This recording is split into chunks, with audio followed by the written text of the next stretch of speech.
Good to go.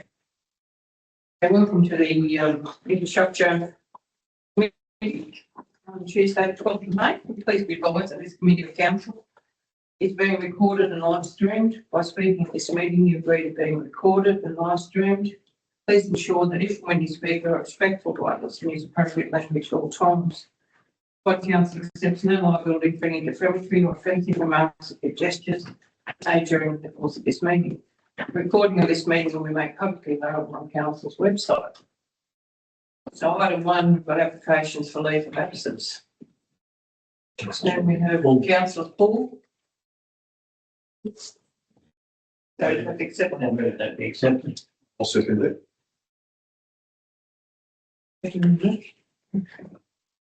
Declarations of interest are in to declare. Nothing to declare. No, nothing. Nothing to declare. Moved by Andrew, seconded by Pedro. The mayor. That's not the mayor. Sorry, it's the mayor. Right. Item 3, declarations of political donations. Any notable? I wish. None. I've got none to declare, so no one's wanting to declare. So No. now we'll go to the status update. Activities, we'll go to a leader. Well, Thank you.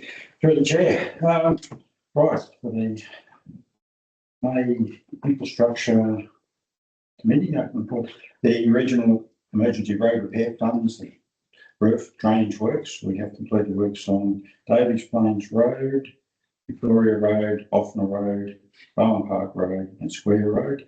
That's a combination of heavy patching on several of those roads, plus some drainage works working through those.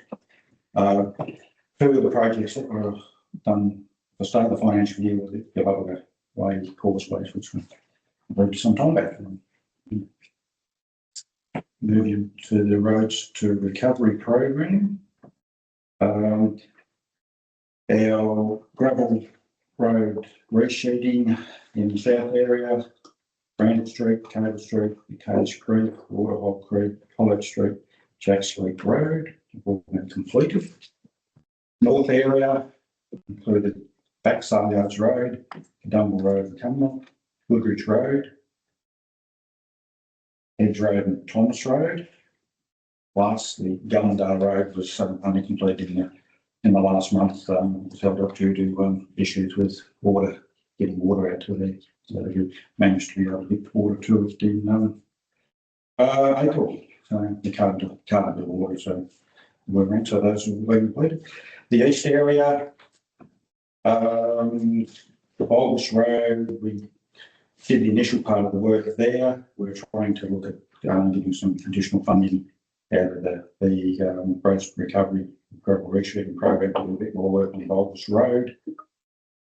We've talked to the funding body this week sometime to see what we can. Generally, they're happy if we play around with dollars within the budget we've got allocated, so provided that they pick off and approve the works. Watts Road, Underwood Road, Caldwell Road and Long Point Road have also all been completed.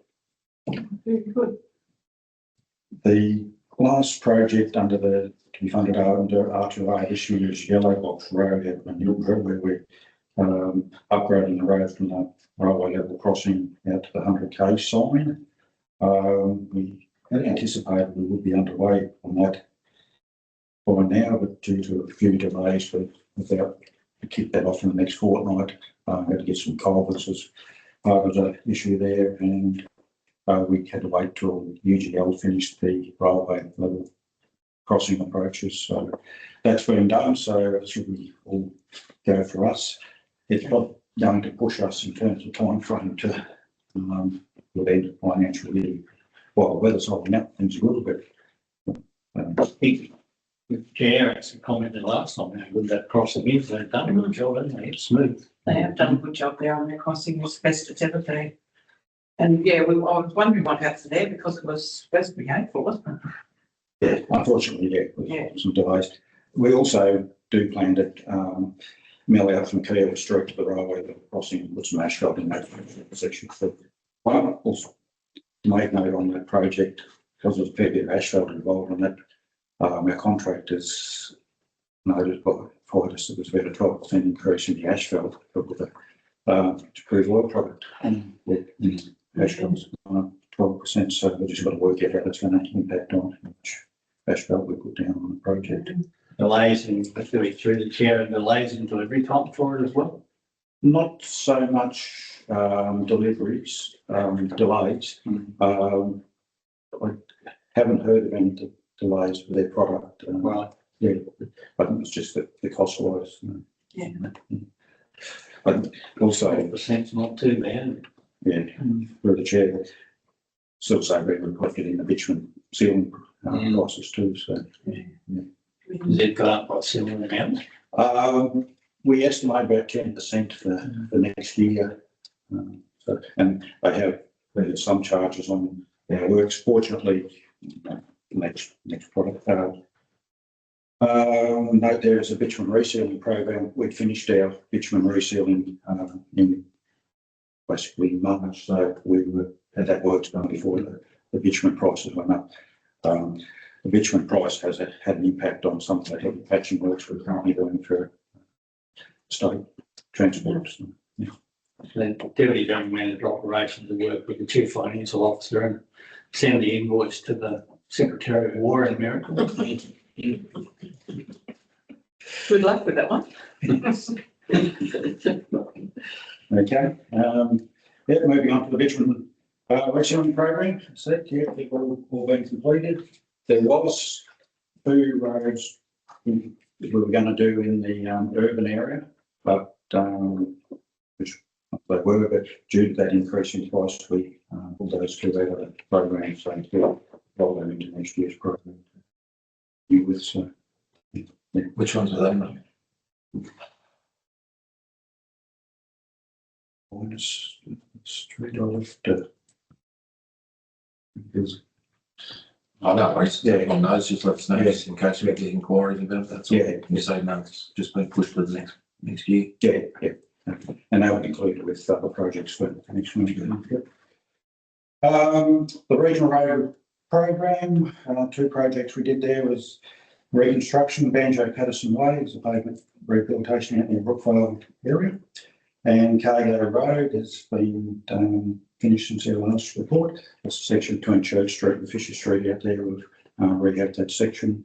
It's been sealed and a few comments from residents and absolutely happy. Yeah. Also in the regional road program was Mango Road, way out at Ugow, we did heavy patching. Was knocked off. Moving on to our local roads. Local roads construction projects were the Spring Hill Road, out in Cowriggett Road to the boundary with Blaney. That was completed like last year, and Currajong Road will be done with heavy patching along Currajong Road. So they've all been completed and sealed and yeah. Moving on to state roads.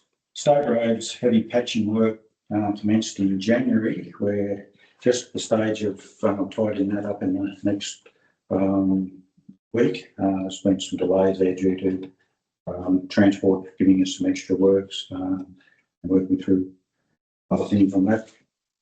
But we've done work on the escort way between Bourneville and Cadell. It's all been completed. Peabody Road, Henry Parks Way and Tanaundra Road.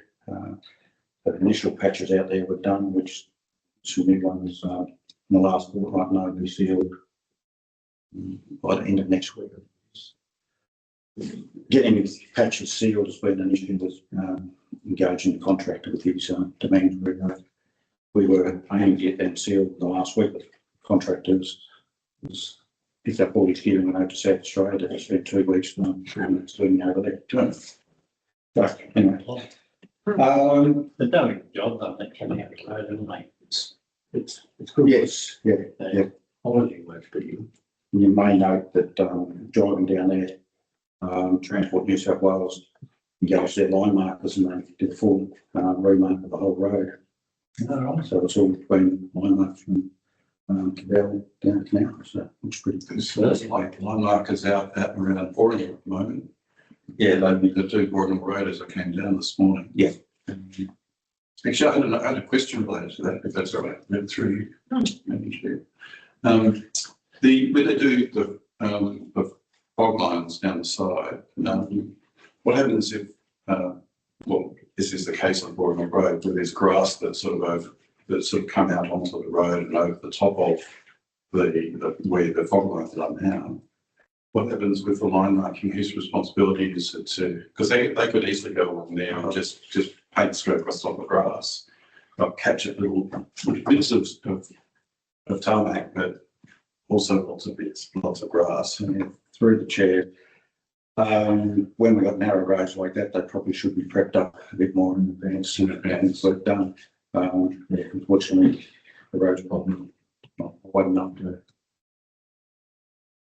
to bring up the lines in anywhere. So Yes, they weren't actually doing it.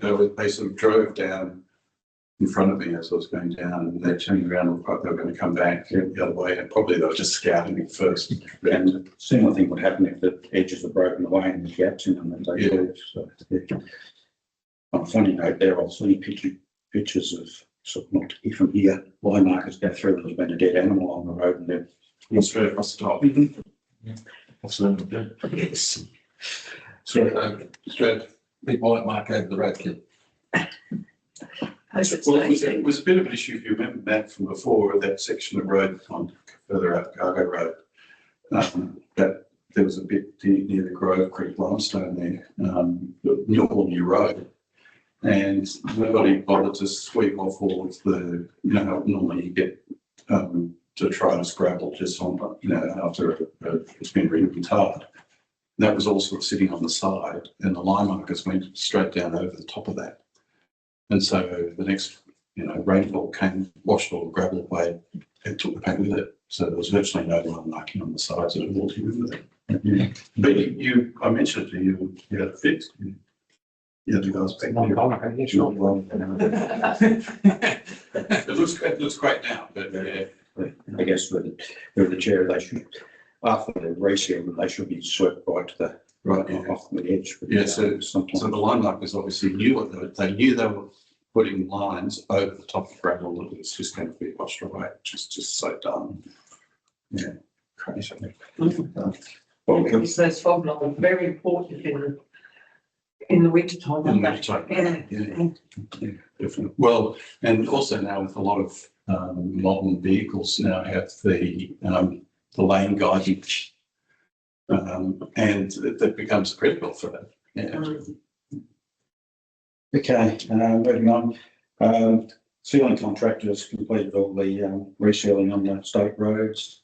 Noted there's still some to be line marked, but they were finished off yesterday. So all the state roads line marking and resealing has been completed. Our routine maintenance on the state highways has been underway over the last few months. Pothole patching, pavement defects have been a priority.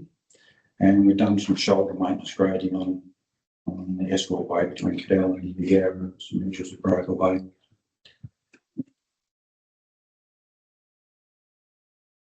Moving on to the natural disaster funding. Several projects there, Pinecliff, Nora Creek, Culvert and Coach Creek Bridge and the Hundred Bridge have all been completed.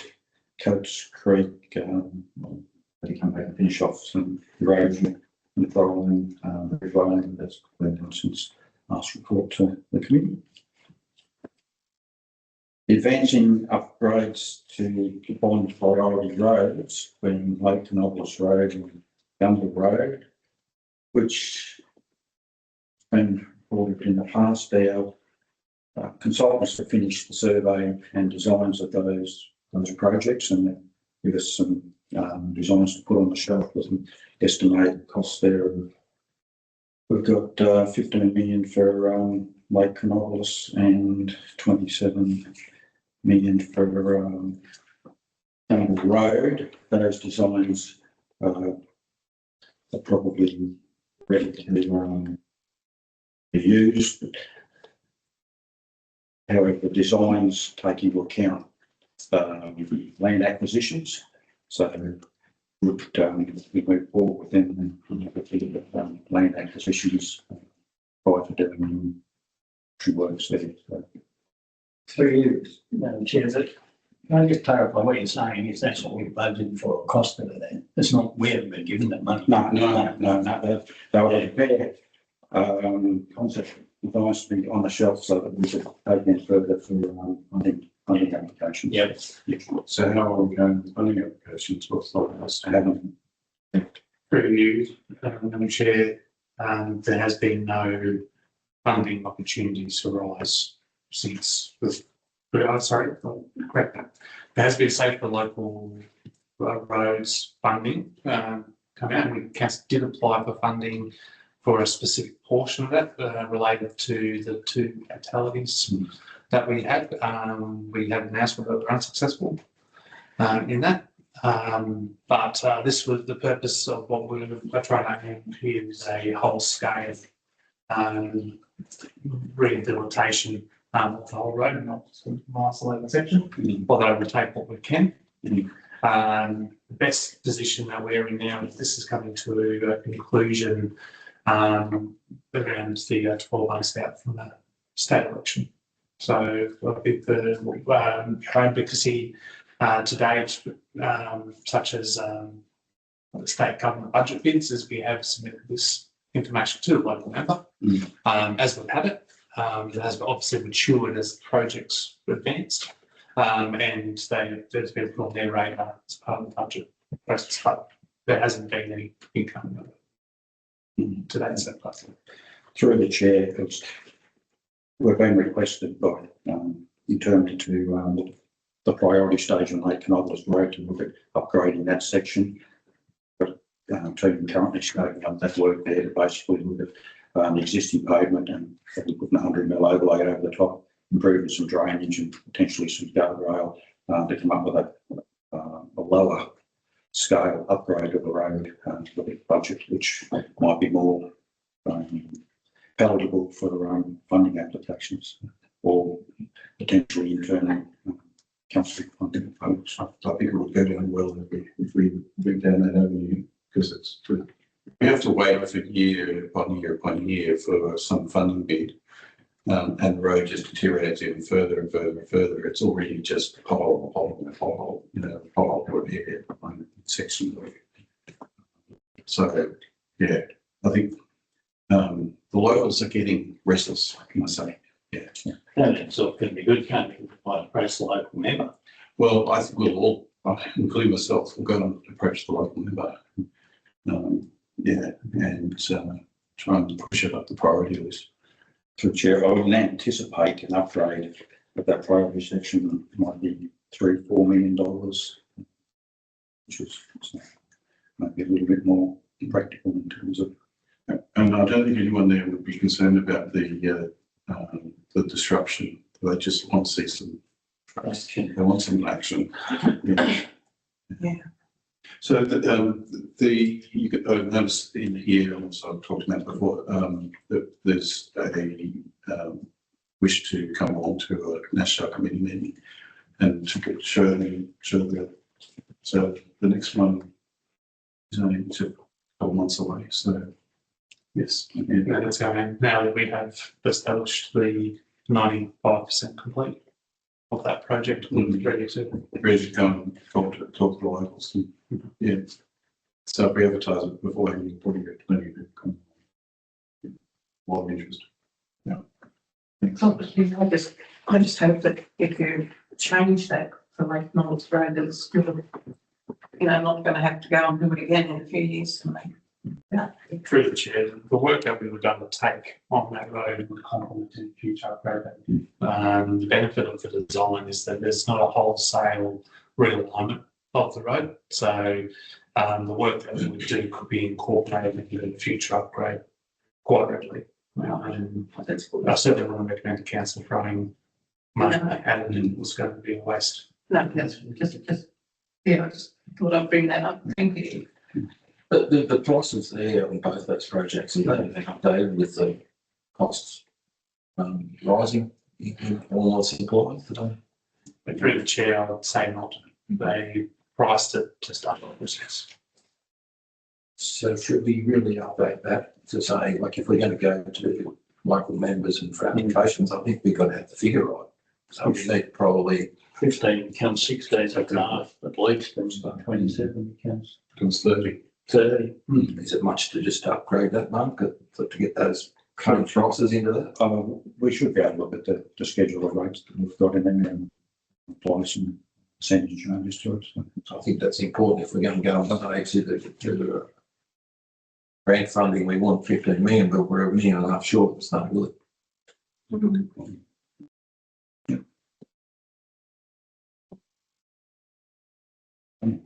Moving into Peak Hill upgrade, the roads of significance, Rossi.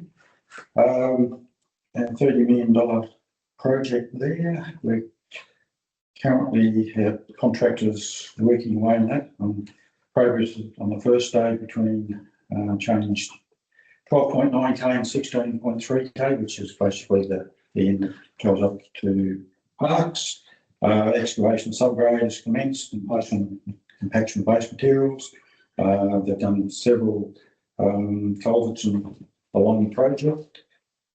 So they're moving along relatively well. The weather's been favourable. We had a wet day the other day and they lost a day or so out of it. That rain a fortnight ago. It's a bit wet on site to be doing too much, but back into it now. So it's moving on. Some photographs attached in there with progress there with the drone photos, those ones.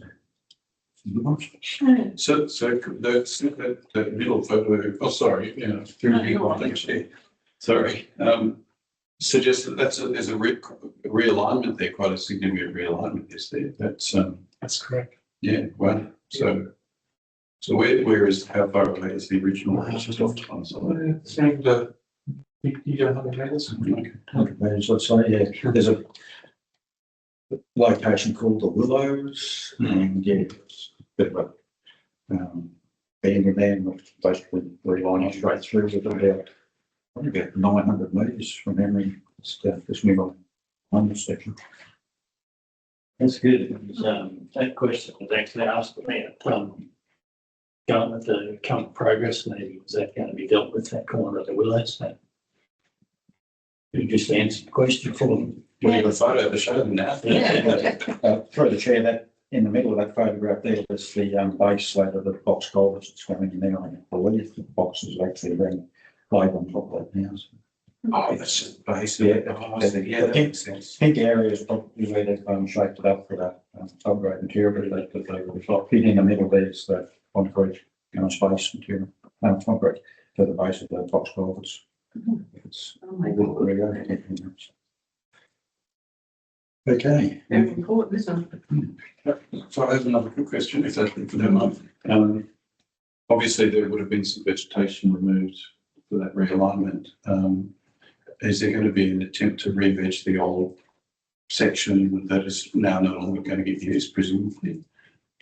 Through the chair, we'll probably give it a tickle up, I suppose, and then make a good bit more veg. Sort I'm not sure whether there's any access that's come off that there, but not from memory. Yeah, but we'll look at, we'll have to do something to it to stop vehicles driving around through it in the end. That might even, if there's any salvageable materials on it, just something to offset what was clearly clear through here. Yeah, just some sort of an offset of that vegetation. We want to lose the vegetation as much as we can. We want to protect it as much as we can. I know a bit later on in the meeting we're going to be talking about the vegetation policy. So yeah. Put that in, Joe. There's a little bit there. Yeah. That's a different section of the road. Oh, Yeah. No, it's this bit here. So clearly there's another original road that goes to here somewhere, but they would have cleared a lot of vegetation that would have probably gone to the fence.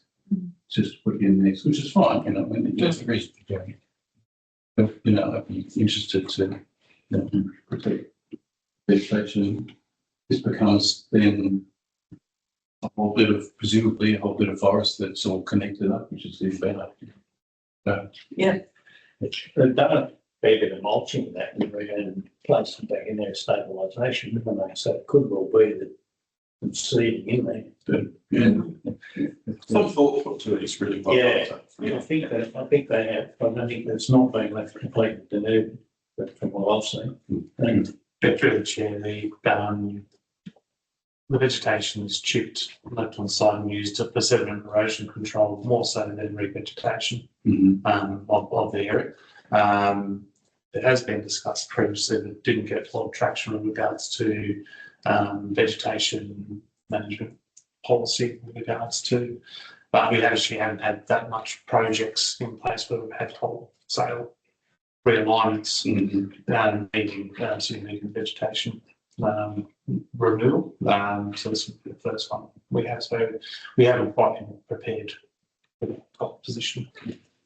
Through the chair, we got all approvals to take out that vegetation, prior to doing the works there, and environmental checking, and when we pull down the trees, we're checking for wildlife in them. And so it was all done according to the appropriate requirements, and we did have the National Park asked us, because we were abutting right onto their land, what issues we're going to create for them, and they were happy with what we did as well. Okay, no. It's good. Thanks, Nathan. That's a good question, isn't it? Ironically, it was hot on the time frame when the clearing happened for the other place, yeah. Moving on to betterment works, there are 4 bridges there. All the environmental investigations are now complete. We had some few delays editing documentation from consultants and REFs back to council for kicking off. Tenders have been prepared and they are going to be advertised in May. I believe that is now going to be end of the week. But they'll be advertised and they will, with a filing date and recommendation, anticipate to go to the June council meeting, and we can get a better idea then how we're going to be travelling for time frame with construction of those 4 bridges. That's the Cadell Street access to Dean Road, Baghdad Bridge, Ophir Road, Fort Crossing and Melbourne Bridge. In regards to the culverts and causeways, the updates to that, we've finished Kent Road causeways, a couple of photographs in there since the last report. We've done some work on Stagecoach and White Rocks Road causeway, where we put in some concrete edge beams there to stop the pavement washing away. We've engaged some consultants to do design of some of the bigger culverts, including Dry Creek Road. So it's been come up with there. Riddell Street's also with design consultants. Our contractor will be starting on Kangaroo Road next week on the first causeway over Mullion Creek, I think it is. So they're putting a concrete deck over the top of that, which will mean the road pavement will be cut down a little bit, so that they can put the concrete deck down level with the box culverts, so that we create a bit of a dip through there for the increase the flow capacity for the storm events through there. That one, there's one there that gets a lot of gravel at the top of the culvert. It's a part of an issue previously, but I think that might be the second one on that. so it's I think there's one down there that we've got to do. Everything washed out of a paddock there on the end and around. that's right. Yes, yeah. So Which is actually, I mean, if there's a concrete culvert, it's actually not a bad problem because it's come along, but with scoop, just scoop it off and you're back to normal again. Yeah. So hopefully it will make it a little bit easier to keep maintaining that and to stop that water washing out away the bitumen surface. Yeah. That's probably the worst scenario if the pavement gets washed away and just let the boxes on top of the culverts and get on something. I'd just like to congratulate for this Kent Road and it looks really good. Very flash. Yes, Mm. yes. I don't, yes. Lower little fines, yes, we had extra solid ones, so Looks really good. very good. We actually closed lower levels ponds for a couple of weeks there while we did that, and traffic had to go the long way. Driven across the road recently, it's managed, yeah, that's really good. Well, very good. Other works and that we're looking at scheduling into that program. Probably won't be much happen until we financial year this. We've got funding on this until February 27 to work through those. Item 10 is a disaster recovery finance assistance grants to DRFA projects. We've been working on Marston Street, Dwight Street, Kent Road, Belgrade Road, Inroad and Isley Road, which has been patching on those. And a fair bit of work has been done on Cargo Road under the DRFA for heavy patching there that was identified. We noted that when we're doing that work on Cargo Road, that these works were identified 2 odd years ago. The works patches had actually increased in size, so we have to accommodate that additional work. Went along with well, we've done all that work on Cargo Road, not to say that there's not more out there that can't be done. 11 was Bluebell Estate. That asphalt has been put down on Bluebell Estate. We got that cheap work before the asphalt went up. So Bluebell's looks pretty well much finished there. So, any questions? I want to congratulate you, Mark, and all the team on the work that's been going on. It's just incredible, and it's all quality work too. You know, That's the it's thing. really good. Very good. Through you, Madam Chair, I was just, I've already spoken about this, but it'd be good if we could have another look at Oaky Lane, a couple of patches along Oaky Lane, which are, they find if you've got a full drive in the dry going through, but there's going to be in the wet, it can be pretty nasty. And also pretty, do you know when the signs are going to go up? The signs at either end, just to tell people it's four-wheel drive only. Yes. Through the chair, the signs have been ordered. I thought they had been. So I'm anticipating they'll go up pretty quickly. And in leaving the office this morning, I talked with my delivery coordinator and he showed me the work schedule. He was looking at Oaky Road being fitted into that sort of ASAP. So he's going to talk with the area supervisor and FDO so they work out when they get a schedule for Oaky Road works, which will be partly DRFA stuff and whether we need to do a little bit more in maintenance work then we'll see how we go. But they will concentrate on probably the works. I think there's only a couple of spots which, you know, would be difficult. Say if you're taking I mean, I don't think we need to take it up to that standard to allow tourists through all the time, you know, if I get that much normal two-wheel drive vehicles, but certainly getting the rural fire service vehicles through there easily would be good, really, really good. And there are a couple of spots which are very deep ruts. Yeah. You know. I'll see See what we do. Yeah. Right, well, that report, do we notice? Everyone heard that? Yep. Thank you, Mark. Indeed. Now we have item 5, plan fleet update. Through the chair, the department leader of Fleetwood Depots apologised. He has another commitment to be at, which I'm just talking about increased fuel costs in procurement.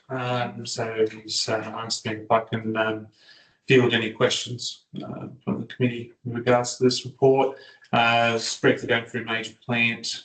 Most items have been received except for item D, which is the paved line patching truck, and it's not due till January 2027. That is a complex build for the bitumen emulsion portion there. So there has been a longer lead time, but it has been ordered, and we've just got to wait for the delivery of that now. Is there any questions on major plan titles before we move to the next? I can't really see this spreadsheet here. It's not very easy to see, so I can't really spend any No, I'm time. not going to on it. Yeah. Chair. I'm just looking at the body of the report so far. Okay. Through the chair, the backing unit, Yes. how's it performing? The feedback through you, Madam Chair, is that the team loves it and they are using it for whatever they can use it for. They like so much. I'm sure they're having it to using it to have their morning tea and their work is a lot easier now. It cuts across both water and sewer in that they can easily dig down to locate water mains and breaks quite easily now, and excavate the areas that they need to. And then with sewer, same, but also with the E1 pods, they don't have to organise a contractor to come in and suck them out and get access to the pumps to replace pumps. They just take the truck in and out there, drain themselves. And so we haven't had it for a full 12 months yet, but expect to have some major savings in just having not requiring contractors to come in and do those pump outs for us. So very good reports from the team. That's great. It's a thrill to me. We're exceeding our expectations when you put the payment to us to fund. Yeah. That's good to hear. For the chair, can I add that has been used for service location on there, road works as well. Just a couple of occasions, again, suck the truck down and help the services. Better than the Kroger. Very good. The Vermeer vacuum, is it? Yes. That's all, just Which one is it? Vermeer. G. Check. Number one G. Right. Wonder what it's named after. The artist. All righty, so we just, the committee note this plan and fleet update. Am I happy with that? Yep. Yeah. Item 6 is the draft rural tree management. Well, we haven't looked at the utilisation That's part of that report. of that report. Yep, so I can quickly go through that. This is a standard report that council produces every quarter internally, and I have asked it to be brought to council. This is also forwarded to the ARIC committee as well for their information. The body of the report talks about the IPWA industry benchmark utilisation, and that's a national, I wouldn't call standard, but national guideline on how much equipment should be utilised by councils. And it's generated by taking averages across other areas, but also payback rates and how long the gear is operating for before it gets to the point where it's costing too much to maintain it. So yeah, this is the industry standard that we try to work off, but as a general rule, there are some things that sometimes are not going to meet utilisation. The classic ones that I would usually use are things like forklifts. You have to have the forklift in your depot to load and unload deliveries, but unlike a warehouse, it will not be used 100% of the time. Yes, the fact is it's going to be parked up most of the time, but if you didn't have that forklift, you wouldn't be able to run the depot. So sometimes you just need to respect the fact that you're not going to be using it 100% of the time. However, things like graders, rollers, trucks, you want them operating at the full capacity that they are. So sometimes there are some that won't hit utilisation, and sometimes there are some that will be exceeding the expectation. This utilisation report is then used to inform business cases as items of plant come up for replacement, we are utilising this utilisation, among other things, to determine if we are going to review replacement plant.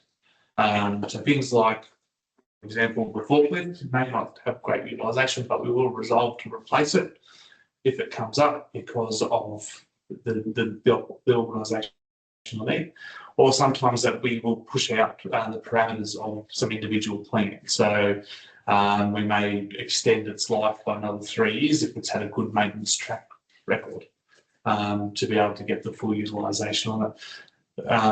And the other questions are we going to get good payback on that when we sell it down the track? So there's multiples there, but this coming financial year, we've resolved not to replace one of the graders. Again, from this utilisation report, we have 7 graders. At the most, we have a need for 6. And we're also at the moment reviewing a decision not to replace one of our loaders. It's the loaders that would typically fill up trucks from your gravel pits to take the material out to roads and also help clear off debris off roads and so on. The reason why that's in review at the moment is there has been some discussions around the operational need of those. So going back to the forklift analogy, if we don't have it, what's our capability to be able to respond to some of the disasters that we had? So we'll be reviewing that. But this is where this utilisation report comes to the forefront, is it informs our decisions on what we replace and what we don't ultimately, and how we operate. That's 3 minutes here. Would you then, Matt, expect that to show us savings, contributing to our savings that we need to find? It depends. But yes, it should go towards the overall savings. But the plant fund is treated as a fund. So, or is there another piece of equipment that's been desirable to purchase that we haven't purchased because we didn't have the money to do it? Things, and I'll give the grader as an example. Graders have a common unit rate. So one grader at one end of the shire has the same hourly rate to utilise as one on the other side. Now, when you have 7, the average is over 7, where you have 3, 4 that are hitting marks every year, and then you have a couple that aren't, and then one that's definitely not. You take that one that's definitely not out, then the unit rate improves. So it becomes cheaper for you to be able to deliver the works on the ground and going forward. So that's where you'll see the real savings. You'll start seeing the cost of delivery of the works become cheaper. I think it's a great program. Don't put it up there. Positive on. Operationally, we do target the best and the worst performers, and we call those out in that report. Councillor Wilson said it was difficult to read. Sorry, I was turning sideways and even then I couldn't really see. One of the poor performers is actually the paved line truck that exists now. And out of the Molong depot, and multiple reasons behind that. One of them is that it's failed to deliver on the expectations of the operators to be easy to use and functional. So taking those lessons, and we've actually opted to purchase 2 smaller trucks for the same price as another one. So that paved line that's in the replacement program is actually the one in QL. There's the ones that these are small ones. We'll be replacing the ones at the moment coming up. So we take a lot of lessons out of these utilisation reports, and it allows the questions to be asked operationally. Can we do things differently and more efficient and effective? Well done, I'd say. Yeah, that's good. You'll note that report then. Yes, that's good. Everyone have? Okay. All happy. Item 6, the draft rural tree management policy. Through the chair, draft policy was brought forward for the committee's consideration and potentially recommendation to council. One council has had an urban tree management policy, which has stipulated the considerations of removal of trees in your urban setting, which are more around aesthetics.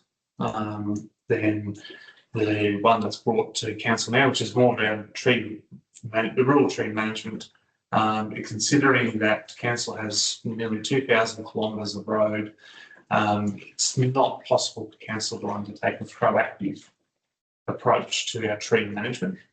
So the policy does talk about a reactive process where, through customer complaints, council will look at these trees and make an assessment of the risk that they pose to motorists, and give them a score. And then after they get a score, we'll then consider what we do with them through a qualified arborist within the money that we've got available in our budgets to do something with it.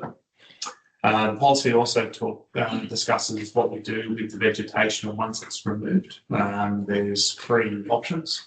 One is the preferred one of keeping it in the road reserve from where it was removed, if it's appropriate to do so. So typically you wouldn't do it in a narrow road reserve where a motorist could collide with it. So you don't want to add more hazards to the roadside. But there is option 2 is if the local landowner wishes to have them in their property, which is rare, to have it as habitat into their property. And the third one would be mulching and taking it away completely from the site. That has been a bone of contention in the past, where decisions have been made to put it into the road, or keep it in the road reserve, and people have objected to doing it. The typical items would usually be fire hazard, promotion of an area where there's more wildlife on the road, 3 potential car conflicts with the car coming off the road. But as I said, in regards to item number 3, if it's far enough off the road, it should be relatively safe. Madam Chair, the question. It talks about here that might be considered for removal, pruning, and here for either the species type, unless it's declared. If you've got a declared like hawthorn tree, mature tree on road verge, what's the process? Does it do our ratepayers put in a service request? Yes. Yeah. So unless council was aware of it, if our weeds inspections and our roadsides identify that, because those weeds inspections are identifying weeds and not identifying trees. But I'd expect that they would be identifying hawthorn if it was growing as a tree in the road reserve, and they would be prioritising the removal of that. Outside of this policy, there's no assessment of risk of removing hawthorn, it's just removing it. And getting it out of the road reserve because of its declared species status. Okay, thanks. Madam Chair.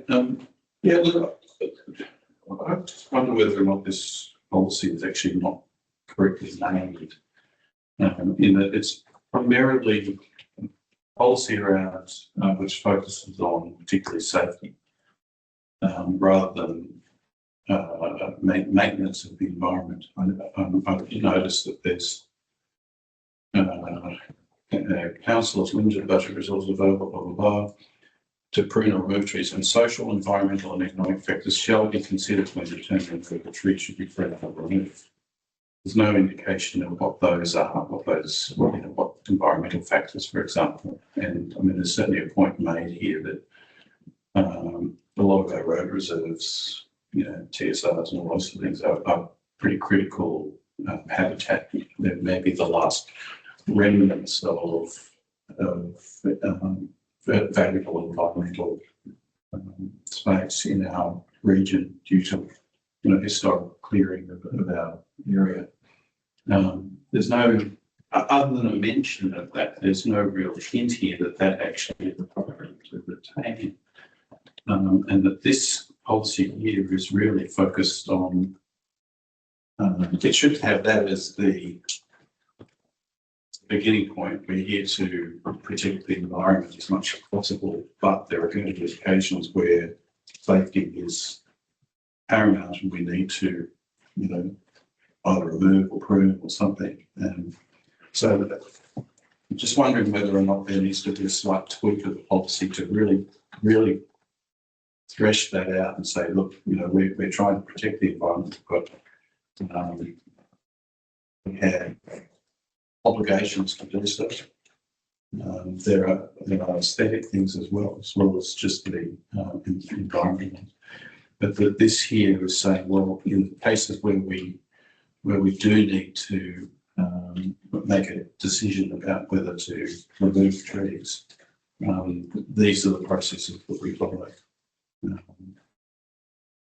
Through the chair, I don't think it's unreasonable to ask for that to be expanded upon now and we'll take those, if you wanted to include that point into the recommendation, we'll take it away report opinion of the council. That would be great. Include those points. So for the information of the committee, council does undertake an environmental assessment of trees before we do remove them, both on an individual basis and standalone, looking through things of significance such as the endangered species status, Aboriginal cultural heritage assessment and stress. So we do undertake a spectrum of analysis each one, but I concur maybe it might be better reflected in here what our intent is. Yeah, well, thanks, Matt. That's very good. And that's what we were discussing earlier about that realignment. I mean, we could capture a policy in something like a Real 3 management policy, which we properly named as that. You would have to then capture what do you do in the case of realignments like that? You know, do you revegetate those areas? How much effort do you put into those sort of things? What are the criteria you use? For example, you mentioned whether or not there's any access that needs to go down those, you know, the old road, that sort of thing. Those sort of things could be Through the chair, I'd probably encourage the committee to keep them separate rather than an offset. Environmental offset policy is a very complex thing, and council may want to have a simple one or a very complex one. So putting in here might take away from what we're trying to achieve in this policy alone, which is a succinct, this is how we maintain our road corridors when it comes to tree management. Offset policy can expand all the way to do you undertake environmental offsets on your carbon emissions for the plan address. So to understand what Well, in which case, I'm just wondering then whether the title might be tweaked a little, just because here it's this rural tree management policy. When I saw that, I immediately thought, oh, okay, great, there's a policy that talks about rural tree management across the board, everything, including offset policies and the whole lot. I was thinking of that. Whereas in fact, this is really just to say we're not going to be proactively going out and identifying trees that have a potential safety issue, you know, but we will address them on a reactive basis. That's one big element of this. Yeah. And the other one is that this is primarily focused on safety. It's a safety thing. Yeah. Yeah. Which is good. I think the council's always had a pretty extensive, you know, way of looking at all this, but now, I mean, when you try and get a tree knocked down, you've got to go to the council. Thank you, Andrew. We've always had the formal processes which reflect this policy, but recent reviews with our insurers have revealed that we don't. Right. Yeah, that's how their advice to us was to formalise that by way of policy. So through you, Madam Chair, there's two things. Picking up on the name, should sort of just have a look at safety. It's got rural tree safety policy. The second thing is, could it also be strengthened simply by that last sentence in the objectives does exactly what you're talking about, because it will seek to retain rural trees that add value to the amenity and identity to one LGA. You just need a few words by doing something, and then start a new sentence where it says, however, safety takes priority. I mean, it's not an onerous task. No. Pretty as you mentioned, we'll wordsmith. You know, maybe something about a clear zone or rural verge. Yeah, we'll You bring that sentence right up the top, so it says, hang on, we are environmentally, responsible council, which Mm. fine is. It is. It is, no doubt about it, but not saying we can't improve. No.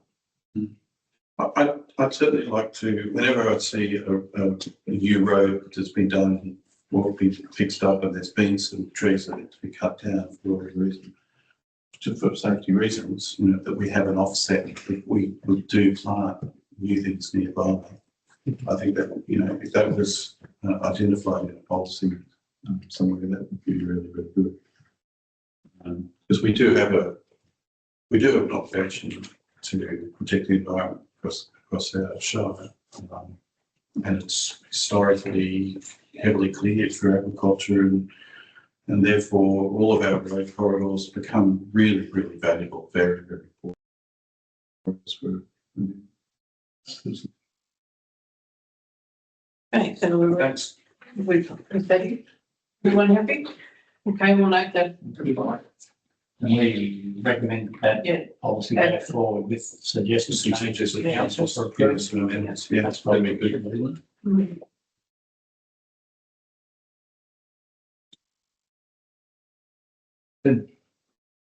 Yeah.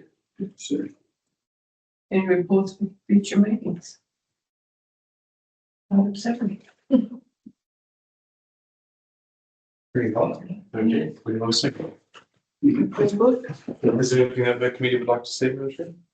Sorry. Is there anything that the committee would like to see? The next report. for us to ask for, Was there a running? Actually, a lot of running. Well, I could write that down. how about I'll leave the Shire, because seriously, we went away on holiday just last week.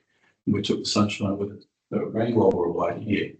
It was raining we were meant to before we got there. And then when we got there, that sun came out. And then when we left, the rain came back. So I leave the Shire, they have still rain.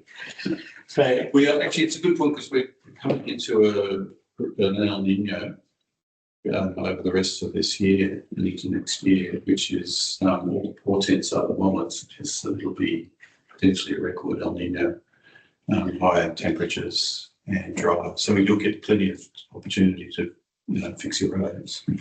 Hoping that's water. If it has water. If you yeah, well, that's right. Anyway, is that it for the meeting? We'll close the meeting. I mean, July, you normally give us at the end of the year a full wrap anyway, that's what's so. At the meeting in terms of highlighting again, you put it in Marlon referred to earlier, seeing the work that you targeted versus what completed.